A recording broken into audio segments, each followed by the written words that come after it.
Баянхонгор аймаг Монгол улсын ерөнхийлөгчийн санаачилсан тэр бум мод үндэсний хөдөлгөөнд 20 сая мод тарихаар нэгдэж, хог биш мод тарьж хонгор нутгаа ногоор улиевралгыг дэвшүүлжээ. Эхний ээлжинд бүс нутгийнхаа онцлогт тохирсон тарьц суулгацыг үржүүлж, нөөцтэй болох нь нэн тэргүүний ажил байна.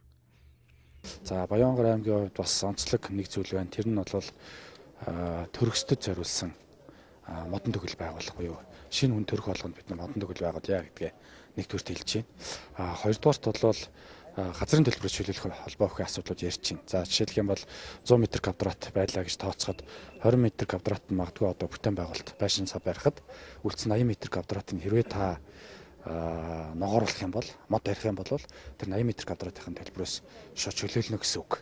Одоо жишээлжлэх юм бол гэх мэтлэнгээс ахуулаад аймаг болгон маань өөр өөр ингэсэн онцлог шинж давуу талуудыг бол гаргаж байгаа. За урамшууллын хөтөлбөрийг бас хэрэгжүүлээ явж байгаа юм байна. Тэгээ урамшууллын хөтөлбөрийн хүрээнд бол ахмадууд дунд үеийнхэн бол их хэмжээгээр мод тарья. Бид нар урамшууллын хөтөлбөрт хамрагдъя гэдэг хүсэлтэд бол их хэмжээр эргүүлж байна. Тэгэхээр аж ахуйн нэгж иргэд төрийн байгууллагууд бүгдээрээ нийлж нэг хүн шиг нэг баг болж ажиллаж ийж бид нар тэр бум модны ард гарнаа. Энэ бол маш том ажил. Ерөнхийдөө тэр бум мод хөтөлбөр маань одоо энэ хөтөлбөрөөр бол бид байгаль дэлхийг хамгаалах, ойн нөөц түүнийг нэмэгдүүлэх, ялангуяа газрын доройд зөвлөлт түүнээс зөвлөлтийг сааруулах үйл ажиллагааны чиглэл улмаар өгөхөөр одоо бүх ард нийтийн маань амжиргаа тийм үү эрүүл мэнд бүх зүйлтэй холбоотой энэ байгаль орчны тулгарсан асуудлуудыг шийдвэрлэхэд бас томоохон алхам болох юм хөтөлбөр байгаа. Баянхонгор аймгийн хувьд нийт газар нутгийн 80 орчим хувийн цөлжиж газрын доройтолд орсон учраас тэр бум мод хөдөлгөөн нь байгаль орчны асуудлаар цаг үеэ олсон ажил боллоо гэдгийг салбарынхан онцолж байна. Мөн тус аймаг 2030 он хүртэл 20 сая мод тарихад 35 мянган ажлын байр нэмэгдэхээр байгааг танилцууллаа. Одоо бид өөрснөө цаашд одоо мод үржүүлгийн газруудыг бусчилж байгуулад өөрснөө одоо тарьц солилцоо бэлддэг байхаар эхний зорилт маань ингэж явж байгаа.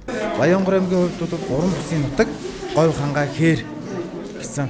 За энэ 3 бүс нутагта дасан зогсож ургах тарьц суулгацыг одоо мод үржүүлгийн газруудыг маш олон болгож үржүүлж эхний 2-оос 3 жилд нөөцтэй болж одоо 20 сая модныхаа хэрэгжилтийг хангах үйл ажиллагаанд ашиглах хэрэгтэй болчиход байна.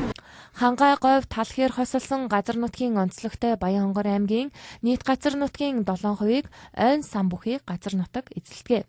Баянхонгор аймгийн сум дундын ойн анги, аймгийн төвд мод үржүүлгийн 6 га талбайд 17 нэр төрлийн 25 мянга гаруй ширхэг суулгацыг тариалалтын ургуулж байгаа юм а. Энэ жил Баянхонгор аймгийн хувьд улсын төсвөөс нэг тэр бум төгрөгийн санхүүжилтийг авч 500 мянган мод тарихаар болжээ.